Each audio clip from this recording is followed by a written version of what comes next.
টাকা রোজগার করলে মা বাপ খুশি, টাকা রোজগার না করলে না অখুশি।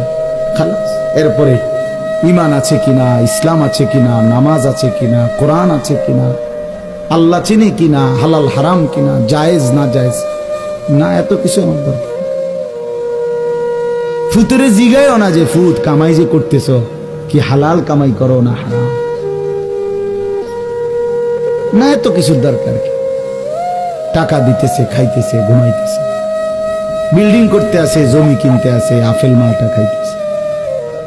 এক ছেলে আমারে নিজে বলছে, আমি সবার ব্যাপারে বলি না, এক ছেলে আমারে নিজে বলছে হুজুর, আমি একটা দেশের নাম বলছে, যেই দেশে আমার কর্মটা ছিল, চলে আসছে ওই দেশ থেকে।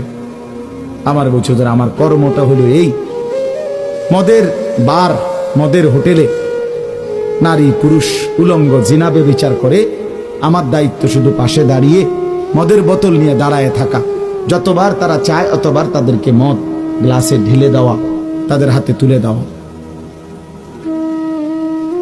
এর বিনিময়ে আমার মাসে বেতন 2 লাখ টাকা। মুসলমান, মুসলমান, মুসলমানের সন্তান, বাংলাদেশের সন্তান।